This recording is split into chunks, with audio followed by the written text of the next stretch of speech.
Okay, the other time I was talking about Ori Africa, but before I go to that, I want you to tell us more about Market Square. What you guys are really doing, what is about, what the vision is, and what your end point, is most likely supposed to be.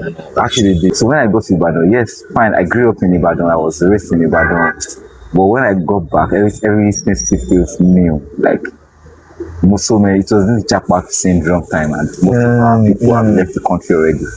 So the people that had left are people that you don't know like that from when you were young. So I have a friend that we used to talk while I was in Lagos, a lady.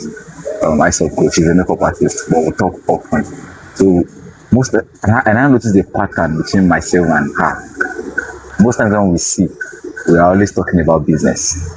We're always talking about the challenges we faced.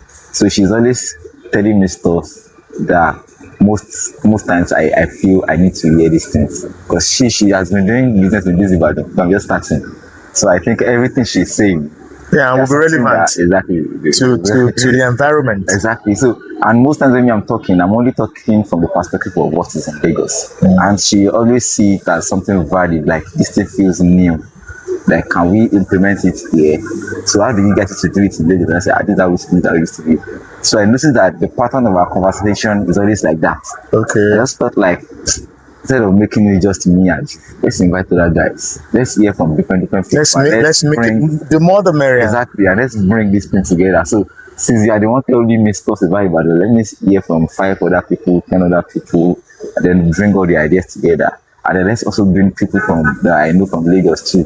Let's bring everybody together, and then let's start talking about business. So we founded the Ibadan Market Square together. Oh. So, and that was actually what was happening. People were gisting, people were talking. So we hosted a lot of hangouts. So we know that with the hangout, what we use the hangout to do is we use it to create bonds. So that everybody will be so close, and then to say anything, you won't want to hold anything back. Because you know that I'm with my people, so you always want to say anything. So we created our bonds, both different hangouts, house parties, collaborations, and then we do collaborations on marketing. So another leverage that we used again is that I know I have my own personal network. So you have your own personal network. About 10 other people have their personal network. Now let's assume we are 20 of us. So definitely, if you are promoting me on your network, and the remaining 20 other people are doing the same thing, and let's say in your network, you know like 50 people. Now 50 times 20. So that means I'm having access to a multiplier effect. Exactly. A multiplier effect already. So instead of me limiting myself to just my 50. Thank you very much. What's your name again? Adewumi. Okay, so let's see the face of your father. I hope he's as beautiful as yours. He's looking good. Though my friend doesn't want to eat, so I don't know. He'll keep drinking. He has had his breakfast. Yeah, this is my own breakfast. Breakfast at 1:10. Thank you. I know me. All right. So just like instead of me just limiting myself to just the 50 network, the 50 people in my network, then I can have access to 20 other people's network. So that's like 50-50 from 20 other people. That's 1,000 at once instead of just 50. Just your own 50. Just my own 50. So we'll make sure that it is mutual. As you are promoting me, I'm also promoting everybody. So we combine efforts. So we created a timetable. Oh. So today we are promoting 2 people from this. Oh, on the platform. On all your platforms, on all the different 20 people's platforms. Exactly. So everybody will know that today is for this person and this person. So we are promoting those 2 people. So in fact, the 2 people will not be at once. One in the morning, one in the evening. So you have to make sure that whatever you post must be there for 24 hours. There's something they call Aro in Yoruba. Aro is a system of community. It's a system of community work system that's where maybe within a community there are 10 men or 20 men. So they'll be like, we're coming to your farm tomorrow. We'll work on your farm. You will have achieved a lot that way. So they go from farm to farm, each person's farm. So at the end of the day, production increases. So what you're doing in Market Square is it can find its roots in the African settings. Yes, actually. Yes. So you know, From what I narrated where we started, it is not more of selling. It is more of trying to understand the markets. wait. Something just came to my mind now. You're talking about 5,000 people within the network doing business, buying and selling and all that on a daily basis. I don't know if there are up to 5,000 sellers in Oje Market. You were not occupying any land. No. You were not occupying any physical space. No. But you were Dominating the daily on a daily basis. daily basis. Without- Money was going in, coming out every day. Every day. You were engaging logistics Logistics, yes. and all that.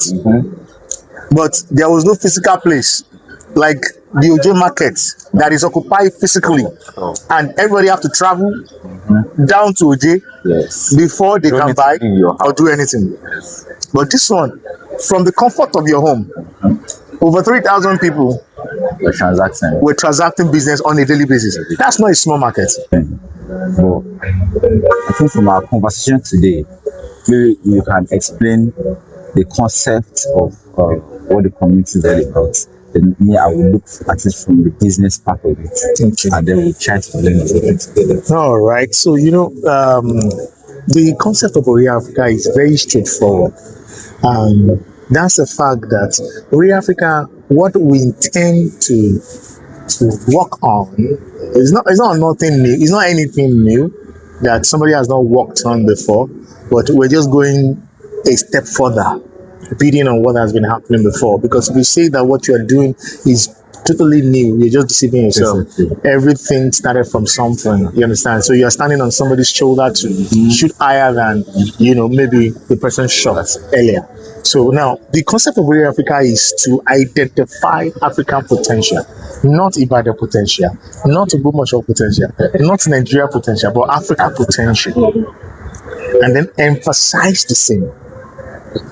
Now let me give you for instance, in Africa today, there is a particular seed or there's a particular plant that if you plant it in Ghana, if you take the same plant to Kenya, you're not going to have the same result. Who has spoken about that? Actually, so there is no emphasis. The emphasis.